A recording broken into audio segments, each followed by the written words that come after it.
There's a case to be made that with humanity, we have reached our peak, so to speak. And that rhymed just in time. As we plumb the physical limitations of our bodies, chemically we can alter them to the detriment of ourselves. Our intellect has actually shown that besides like a few outliers being far beyond the average that seems almost unobtainable by normal means, we're really kind of, at the cusp of what we can feasibly kind of get to. And a freak stroke of luck is really what it is to be considered that smart.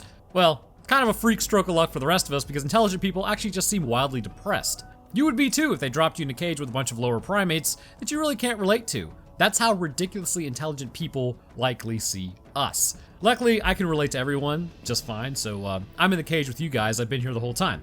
Anyhow, the point is, with our brains' cooling systems and the way our nerves function, we're not going to be able to grow our brains much larger, and really, we're going to probably remain about as intelligent as we already are. Monkey. We're not going to be able to lift much heavier than the strongest people that can currently due to physical and structural limitations of our bodies, because if you're 100% natural homegrown human, you are, for the most part, going to actually already have this ability to reach the very biological boundaries set by nature if you so desired. But when has that ever stopped humanity before?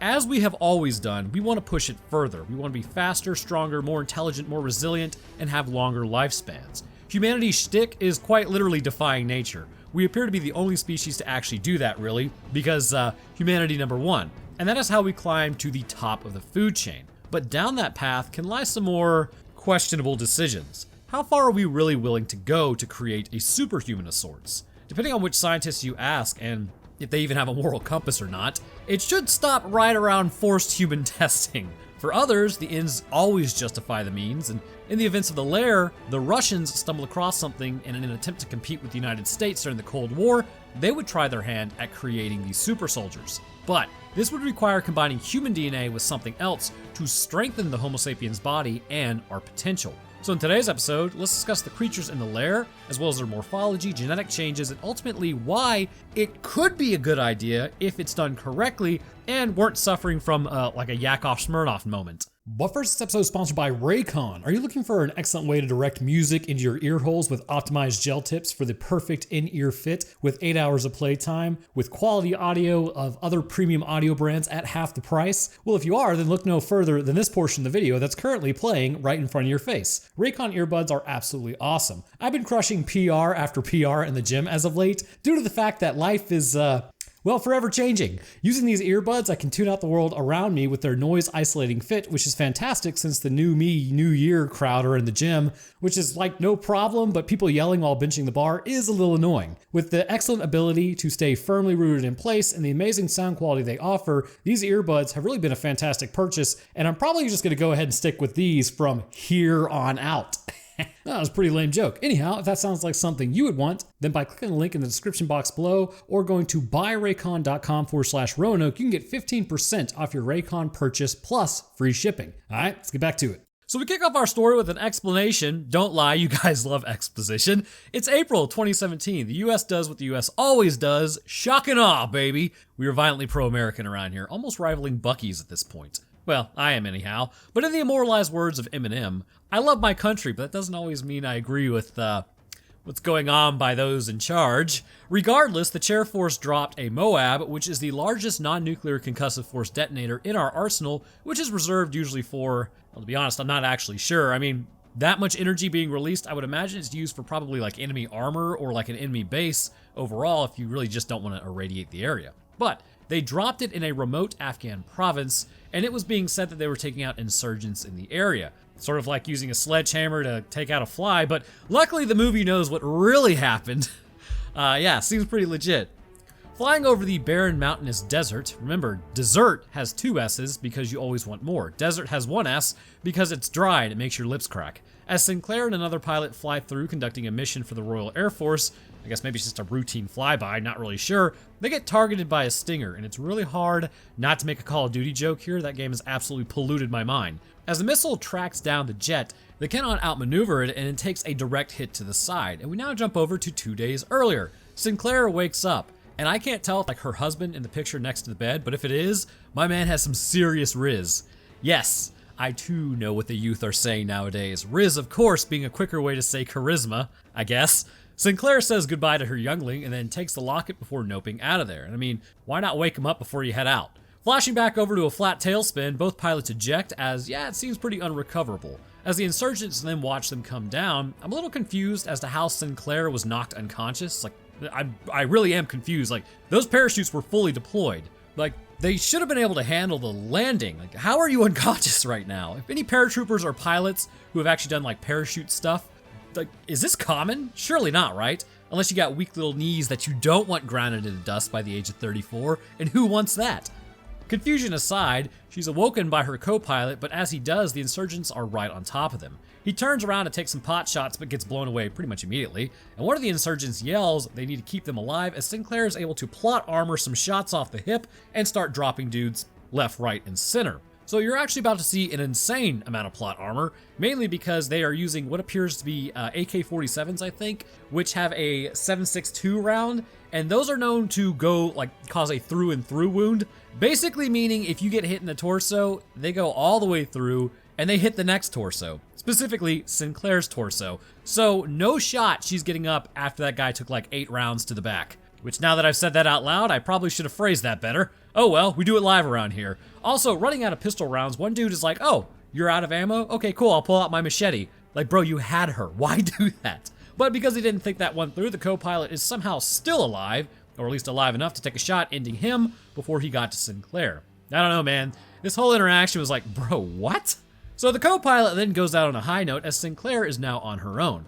Lock and loading, brides of Christ, she calls out on the radio to let them know her situation is totally foobarred, but nobody appears to be responding. Moving across the vast desert, yo, hold up! Is that a 1984 Toyota Hilux, as they call it? I think it's called Helix, but I don't think it really matters. Something you should learn of is about Toyota supremacy. These are considered to be the most reliable trucks on the planet, and I have no idea why, but God help me, I love the way these things look. Rugged utility, to the point that over 40 years later, these things are still kicking with their original engines. While not incredibly powerful at only 97 horsepower at 4,800 RPM, they sported a single overhead camshaft straight engine, meaning the engine is so basic, it couldn't break very easily. A simple 4-cylinder engine only being about 2.3 liters, there's a diesel version as well with 2.1 liter, and only really pushing out a commanding 62 horsepower, but they just wouldn't stop running. And with not a massive amount of horsepower like going down the drivetrain, this put less pressure and incremental damage onto the transmission.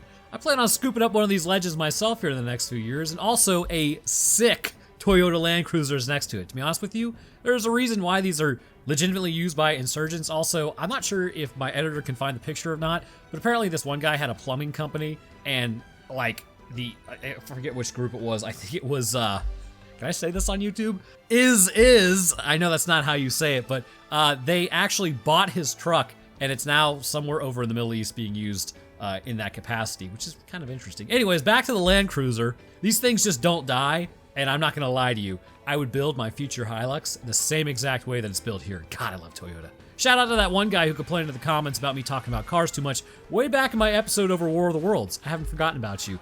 Fangirling over vehicles aside, they now begin their hunt for Sinclair. Spotting them coming down the road, she slowly walks down a hillside, like really slowly, into an old CCCP base. Ah, the Russians. They're always up to something somewhere in the world. As she finds the bunker door, the insurgents arrive, and I guess abandoning the plan to take her alive. Stop shooting the Hilux, ma'am. As then an RPG gets fired, the doors are now open as she runs in and gets stuck. Not sure how an explosive force pushing a door managed to open it outwards, but you're about to learn about how magical this entrance to this base is. They simply are going to defy the laws of physics concerning the door and the actual opening to the base itself.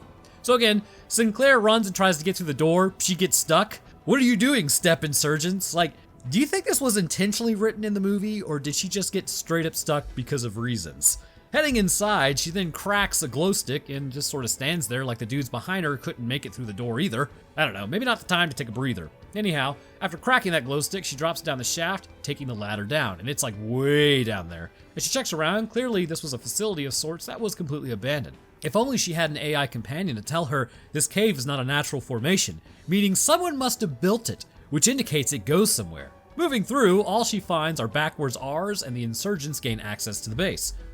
Turning into a massive game of keep away, the game plan is to lead the pursuants in and then double back to get out. As she moves deeper, she enters one room that smells terrible. Finding a desiccated scientist, she picks up a recorder of what it appears to have like info on it, along with some organic chemistry 1101 homework on the table. Fun fact, organic chemistry and me are mortal enemies. Eventually, the insurgents catch up to Sinclair as they find bodies everywhere. They turn on the power and then find tanks housing humanoids. They then spot Sinclair pretty easily because she was right behind them as they release one of the tanks in the crossfire. Opening a vent, she necromorphs her way through as they attempt to find out where she went. Meanwhile, one guy covers up one of the things that came out of the tank. As he does though, it kind of begins moving on the ground, which is always a good sign. As it stands up, it's taller than a man and immediately begins attacking him. Preliminary look at this creature, considering the average height of a male in Afghanistan is around 5 feet 6 inches or 167.6 in heathenistic units known as centimeters. I know. It hurts to even imagine there's non-imperial measurements over there. This would put this creature easily around 6'3" to 6'7" or 190.5 to 198.12 centimeters. Not exactly unobtainable by human standards, but definitely on the outlier of the height scale. And with what we will learn later, this would require activation of the growth plates in the long bones. As the creature stands, the proportion of its body puts it steadily at bipedal and a hominid with proportional arms and legs to what Homo sapiens has. They are covered in a dark black skin that appears to have overgrowths on it, and their face is completely changed. From this quick shot, we can see that it has no eyes. The head is completely devoid of hair, and the mouth is absolutely massive. When we get a better look at these creatures, we will be able to kind of go more in depth concerning their morphology, and then begin making assumptions about their genetic structuring and forced adaptations as well. Sinclair now gets spotted as another guy finds his friend being eaten. He looks at him immediately, says screw that, and then closes the door as another screams that something is in there with them. Also, you can't hear it, but when Sinclair hits the dude in the chest with a flare, it is literally the scream the Rake makes from SCP lore. Like, it made me laugh. Sinclair then secures another rifle and a grenade and takes out a few guys before heading up the ladder. Another guy up there then starts firing down on her. Again, plot armor is too thick for bullets to penetrate. As she climbs up over a ledge, one of the guys then grabs her leg as she tries to get away from him, but good lord, a hand emerges and rips his face off. I mean, it doesn't even seem possible if you think about it, with all the muscular connections and how thin the facial skin is. I mean, it should have just been a clean cut, right? I mean, it was just one chunk. So Sinclair then runs and gets out, catching a claw to the abdomen as she shuts the door some and chains it up. We see the creature's face as another insurgent sees that face and then's like, nah, I'm good, and then nopes out of there as well. As we get a more clear look of its face, we see something that's actually rather interesting. There is a set of teeth visibly displayed on the surface. However, there is an internal second set of teeth. Something to note about this adaptation is typically it's reserved for aquatic species. The reasoning is a second row of teeth act as sort of a holding jaw. Now, it does appear as though this creature only has one mandible, but the internal teeth will hold onto the prey to prevent it from escaping, while the outer set deals life-ending damage to the animal. This would seem to suggest that these creatures at least partially hail from the deep, or at least within an ocean, where food is scarce, or potentially from a planet where the surface is barren and dark, preventing them from easily finding food. Though we will get more into this later when we have a clearer understanding of what is going on. Walking along the exceedingly dry hilltop, Sinclair almost gets run over by Team America arriving in the Humvee. Oh wait, no, I forgot. She actually gets hit by Team America. She yells out friendly as they then pat her down with Lafayette taking her locket, which is kind of a douche move, but they load her up and then head back to base. It's a quaint little hillside, surely not about to be besieged by monsters. Rolling up, they get out of the Humvee as Sinclair asks to talk to her CO. We now meet Major Finch, rocking the worst southern accent I've ever heard in my life. How you can actually use it is like this. You can't just have weird inflections the whole time. It doesn't just fall out of your mouth, it sings. And bless your heart, brother, I think you're doing it wrong. So Sinclair tells him about a situation as a patrol arrives, having caught the insurgent who ran earlier. Finch sarcastically asks the sergeant about the secret Russian bunkers out there with his men, because they're all stationed out there, despite most things already being evac'd, and Sinclair then finds Lafayette and tries to fight her over the locket. Meanwhile, back in Finch's office, he got a letter which really doesn't look too good. Hook then goes to talk to Sinclair, who still hasn't gotten her wound looked at for some reason, and then we get some info. The major was demoted from colonel and then sent to this area. Apparently all soldiers who were insubordinate or washouts did something they shouldn't have and then get sent to this hilltop.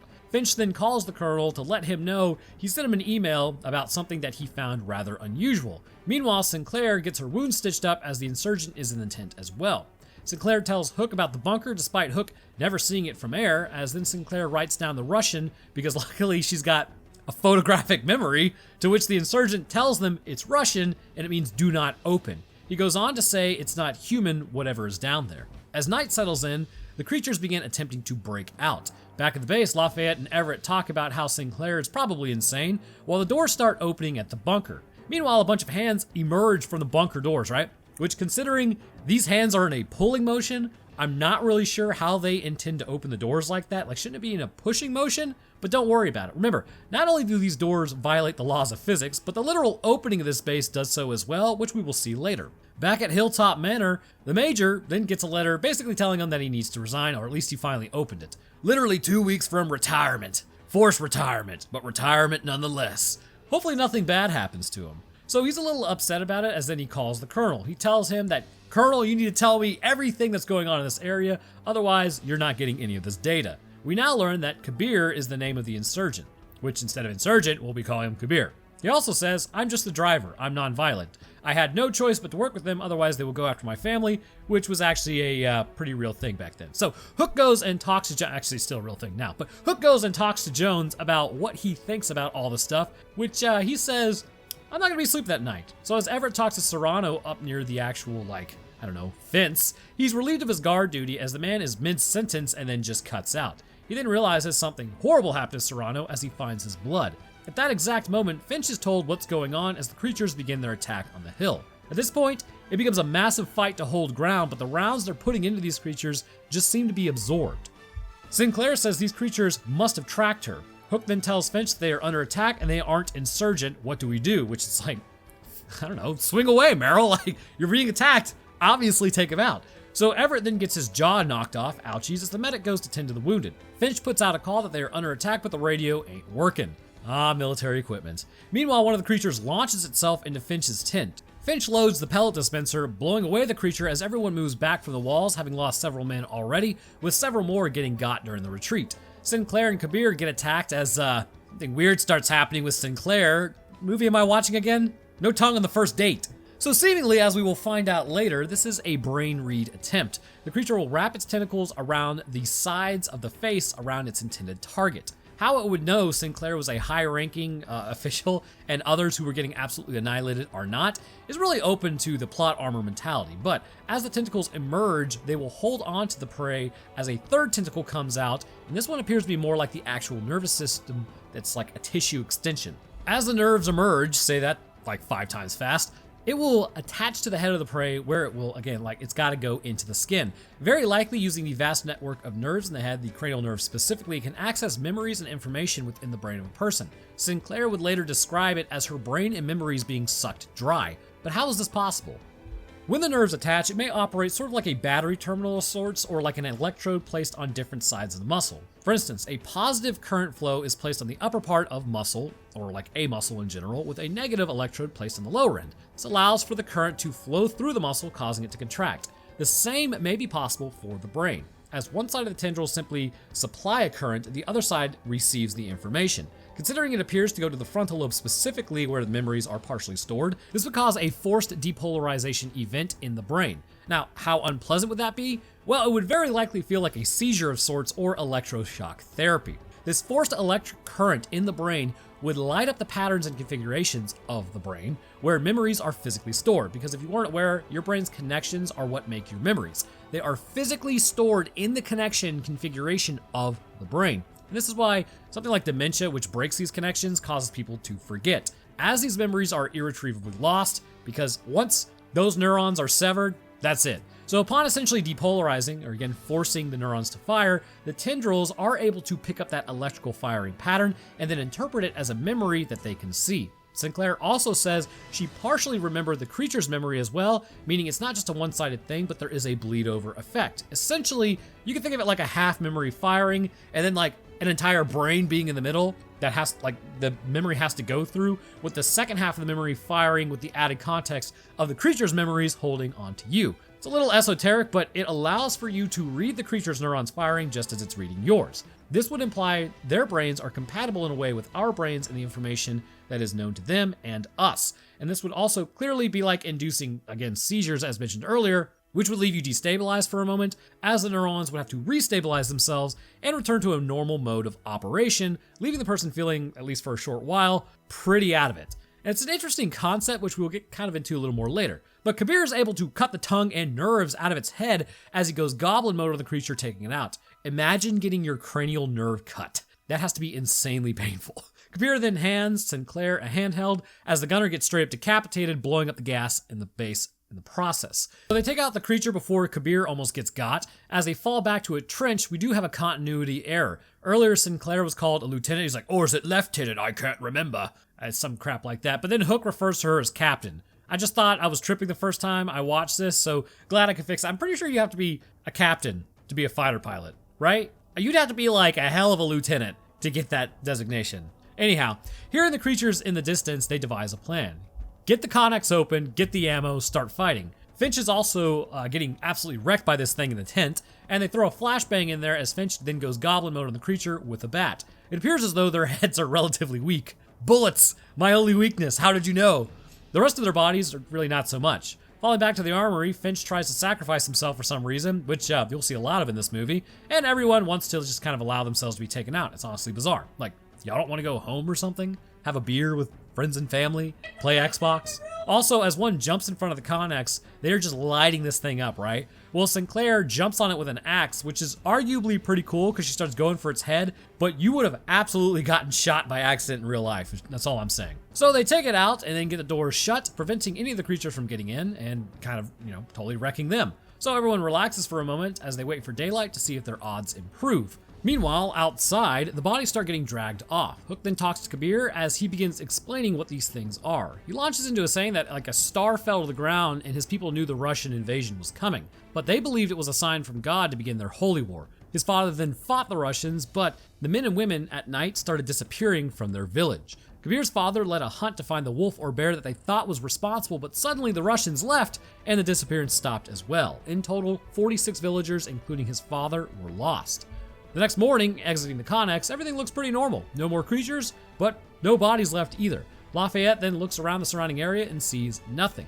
Hook and Sinclair talk about the family back home, you know how that goes, as Wilkes then calls out. They do find one body left over, sitting there smoldering behind the generator in the sunlight. They decide that they need to dissect it to understand their enemy. As they check, they see rounds that are stuck within its natural armoring. Stronger than Kevlar, it appears. The teeth are in rows and retractable. The creature appears to be melting as well, indicating that it's not able to handle the sunlight, but the question is, why? Using a sawzall, because it saws all, they cut open the abdomen and start seeing what it's made of. They find human organs, which is a little alarming because that means this thing was human at one point. Finch then pipes up and says that these things are both human and not human. The brass long suspected that there was some sort of facility up there, then that's why they stationed them there, to kind of keep an eye on the place, but they could never confirm where the facility actually was until now. Finch then pulls out the data stick as he's told to keep it safe, and the Russians appear to find out how to integrate foreign DNA into a human host. As they ask what foreign DNA is, well, of course, it's foreign to Earth. Look, I'm not saying it was aliens, but it's aliens. So I think we should start with the most obvious realization. These creatures were in fact once human. Working with the knowledge that they are actually altered, let's discuss for a moment to understand what exactly the Russians were working on. First and foremost, let's start down to its most basic component and work our way out from there. Genetic alteration. It's clear that the villagers who went missing were in fact these creatures. They were experimented on where specific gene sequences were altered by the Russians in order to create these monstrosities. And to understand this, we need to know exactly where the genes were changed. And to understand that, let's take a look at them during the autopsy. First, we see the organs for the most part are relatively unchanged. They're just there in their standard physical presentation. Because of this, nutrition from eating humans is not an issue, as all the enzymes necessary link up to keep them alive, and that's housed when consuming Earth-based organisms. However, the organs themselves appear to be largely untouched by the gene splicing, but the same cannot be said for the rest of the body. Examining the outside of the creature, we see the skin has become darkened, reactive to light, and also it's stronger than Kevlar. The darkening is not just a happy little accident, but may come from the original creature they spliced it with, hailing from the deep sea or an incredibly dark surface. Having darker skin, this would allow for them to blend in to the actual darkness itself. This idea is kind of supported by the fact that it's really not able to handle sunlight, or the idea of like it comes from somewhere where there wasn't a lot of sunlight because it cannot handle sunlight. While it does appear to have a high amount of melanin, which clearly should protect the genes from the actual UV radiation, what is clear is ultraviolet radiation still does have a profound effect on its genetic stability. If you weren't aware, UV radiation actually has the same effect on you. Every time UV radiation pierces your skin, it has the ability to induce point mutations in your genetic coding and create something known as thymine dimers. This is where two thymines are next to each other, and they will connect to one another rather than the adenine across from it. When this happens, usually your body will repair this by breaking these thymine dimers through nucleotide excision repair. So for humans, it can typically be fixed, but why not with these creatures? Well, the reason is whatever humans are spliced with broke the nucleotide excision repair, and in all honesty, it may have been the Russians very likely breaking it on purpose along with most of the repair mechanisms concerning DNA because they needed to splice in new genes, and if these mechanisms were allowed to remain, the body would reject the new genes. We are actually currently seeing this with CRISPR, as healthy genes that are spliced in place of non-functional versions of the gene will have the body actually remove the healthy gene and reinstall the old one, which is actually rather interesting, perhaps indicating some form of genetic memory, which we aren't really sure why that's the case, or at least we weren't sure back in 2019 when I heard this for the first time from a buddy who does work with genetics. Now, obviously, it's been 5 years, so that may have been changed at this point because technology and biology move pretty rapidly, or at least the information of biology moves pretty rapidly. So either way, with the creatures, whatever they are spliced with did not have the ability to deal with the sunlight, and now with the DNA mutation repair system likely severely inhibited through gene manipulation, it makes these creatures incredibly sensitive to UV radiation. As we also look at the skin, we can see it is much thicker than normal. It can actually stop rounds from hitting vital areas. This armoring, being a combination of human skin and armor plating as it would appear, may be like Kevlar, and the biological threads in the body are sort of interweaved to form a round catching mass. Perhaps strong connective tissue forms this plating but allows for it to remain malleable enough so that the creature can move and not really like synthetic armoring in a conventional sense. Structurally, we begin to see other changes. We have discussed the height, but how would this be possible is that it would require reactivation of growth plates in the long bones concerning the epiphyseal plates. This would increase limb length considerably, and this may very likely be done due to hormonal changes. Sort of like how Robert Wadlow, the man who was over 8 feet tall, had a tumor on his pituitary gland. He was constantly releasing human growth hormone into his system that made him grow as tall as he was. Potentially these same hormones, due to structural changes in the brain fueling it, would allow for these creatures human proportions of themselves to kind of grow wildly out of control, and this would allow for strength as well to also increase. These altered humans would be much stronger than a normal human, able to take off the head of another in one swipe with massive claws, which that's another thing, the claws growing. It's kind of an indicator that overall they're growing. But they're able to jump tens of feet into the air, which would imply not only are their muscles larger than a normal person's, but the contractile strength would be far beyond what humans could sustain. And this rounds back to the idea that the skeleton was heavily altered through growth, with probably osteoblasts coming into play to increase bone density within the body. And this allows for more muscle that was going to contract more forcibly to maintain that connection to the bones via ligaments. These ligaments, or really any connective tissue, very likely would be bolstered as well, considering, again, I propose that some form of connective tissue exists within their natural armor plating. It must be incredibly durable. There is no reason to think that this wouldn't extend to like the ligaments and tendons of the body, allowing for their strength to be actually usable in a way that would snap a human long bone like a twig. And finally, we come to the actual nervous system of this creature. I don't believe that it operates like ours, and I think it's, kind of completely different, but we'll talk about that here in a moment because we kind of get some information on where these things even came from.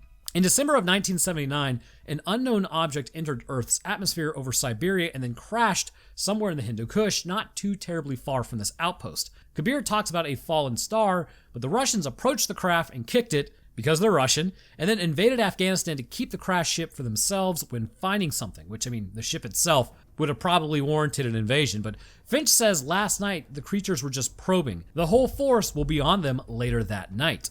You got the whole squad pissed off. Seeing that this is an alien species, the nervous system's genetics may operate completely foreignly to ours. While our brain can think, we cannot really move our brains. While we can move our bodies, this is predicated on actual muscle using bone as scaffolding to conduct the locomotion. This species appears to have a nervous system being like a combination of muscle and nervous tissue, which isn't really too crazy because remember, all of our cells come from like 2 cells, a sperm and an egg, both of which are not neurons, they're not muscle, they're not osseous, they're not epithelial, yet our cells differentiate, and there's nothing to really say that an alien nervous system cannot be a combination of muscle cell and neuron.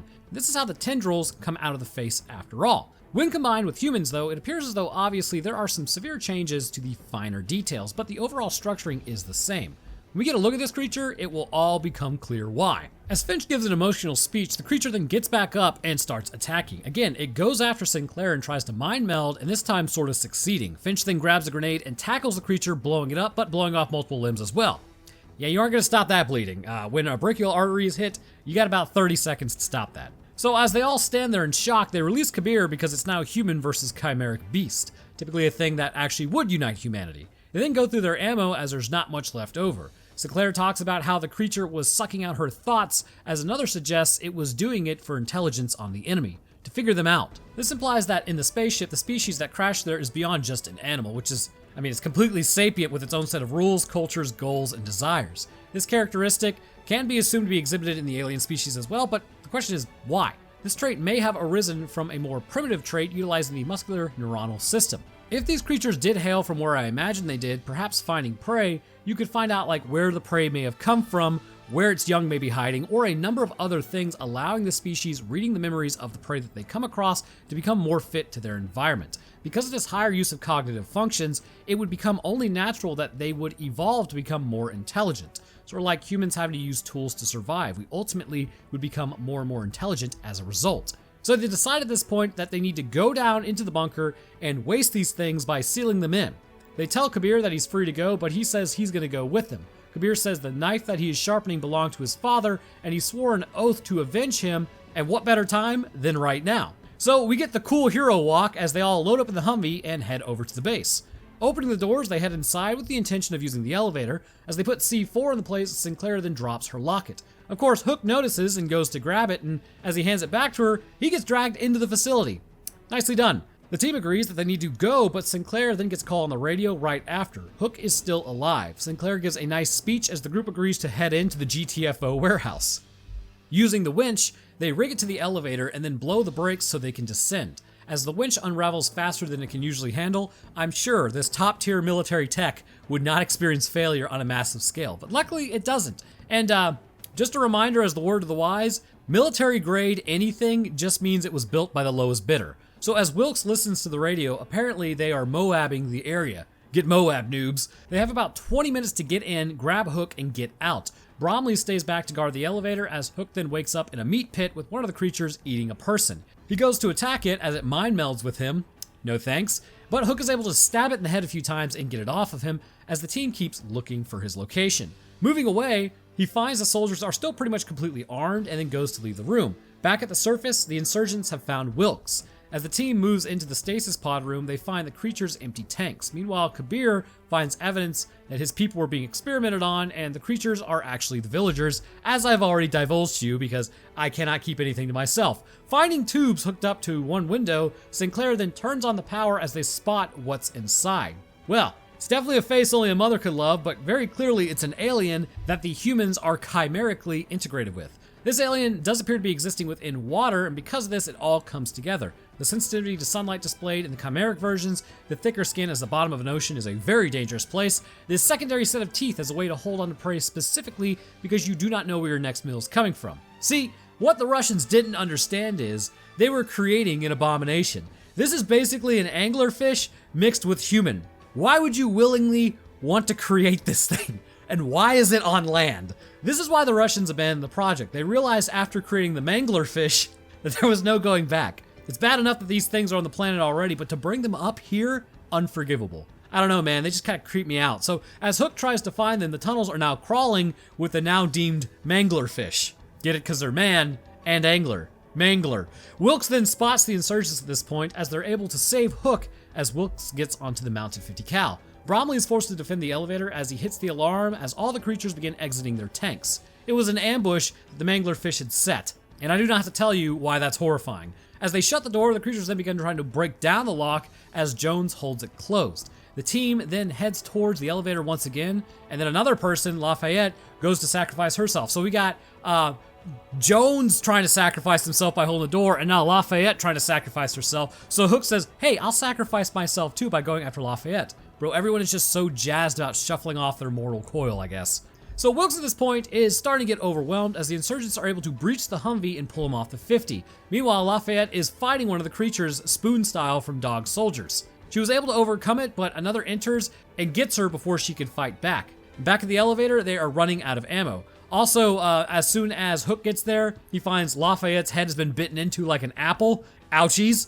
And as Wilkes is in hand-to-hand combat, he can't hit the winch as he's dealing with his own issues as the whole time he's engaged. Jones then blows the C4 because he's losing grip on the door as Hooks jumps into the oven to prevent himself from being blown up. Wilkes is then able to engage the winch, but a piece of metal is blocking the brakes, so it's really just moving the Humvee forward as the creatures keep attacking. So everyone gets thrown around like a baby in a dryer as Wilkes tries to leg press the Humvee to stop. Not gonna happen, bro. Bromley ultimately takes a hand through the brainstem and out of his mouth, so he's done for, as the Humvee fits perfectly through the doors of the base. No, seriously, if you looked at the size of the Humvee compared to the door earlier, it would not have fit, but this is a magical entrance to the magical alien anglerfish zone. Kabir then gets grabbed as he recognizes the one attacking. It's his old man, as the watch that was there has been overgrown by the skin. Again, the connective tissue overgrowth is absolutely wild. The Humvee then comes careening down, taking out the creatures as Sinclair is able to escape, but it also takes out Kabir in the process. Wilkes is then captured by the insurgents, and the Moab is only 4 minutes away at this point as Hooks shows up. They shoot the line and ascend as Wilkes is getting the absolute crap beaten out of him. They then go to give his neck some fresh air, but are taken out by Sinclair and Hook, arriving just in time. Looking up, they have 1 minute until the Moab detonates. Jacking the Land Cruiser, oh yeah baby, it starts up every time. The countdown continues as they go to escape. Unfortunately, the Hilux is blown up in the explosion, I'm sorry to say, and the Land Cruiser loses power somehow. Looking back, it's really just a big mushroom cloud. A team then moves on an outpost a while later looking for survivors, but now they find that Finch is really already gone, which the Colonel doesn't really care about. Like, cool man. But having the data stick, they get back in the Land Cruiser, and the most unbelievable thing happens in this movie. It doesn't immediately start. Fat chance, bro. But finally it does though, and they make like a baby and head out. Probably to go back to British intelligence or something and still be taken out by like MI6 instead of the CIA. I think it's MI6. I can't remember. I don't keep up with British alphabet boys. I only keep up with our own alphabet boys. But thus concludes the Lair. The genes of the anglerfish would have to be severely altered along with several areas of like key areas specifically in the genome broken, specifically the loci associated with DNA excision repair along with helicase and ligase. Basically, anything used to stabilize the genome has to be broken so that other genes could be placed. Clearly, genes from the alien are then placed, which affected bone growth, which is why they could grow, as well as like the second set of teeth would grow in. And the genes of the nervous system were also likely changed and had the alien form placed in, allowing for the nervous system to be mobile beyond just movement of muscle, and with that, other areas changed as well. All in all, this was basically like taking the alien genome and the human genome, placing it in a blender, and creating these abominations. But anyhow, I want to thank you guys for watching. If you enjoyed, then leaving a like would be awesome of you, and subscribing is a great way to stay up to date on what I post. I'll drop my merch, Twitter, Discord, Patreon, and channel links to Roanoke Tales in the description. And speaking of patrons, I'd like to thank mine real quick. First, huge thank you to our astrophysicist, Death's Dancer. Thank you, my man. Next up, I'd like to thank our scientist, Chad, the enjoyer of explanations of B-grade horror movies, Dakota23, Lucian Dragon, Metric System, The Last Final Girl on the Left, and Trash Panda in a Trench Coat. Thank you guys as well. And to the rest of my patrons, I really do appreciate your support. Y'all are awesome, absolute ballers, and I thank you. All right, that's going to do it for me. I hope everyone enjoyed, and I'll see y'all in the next one.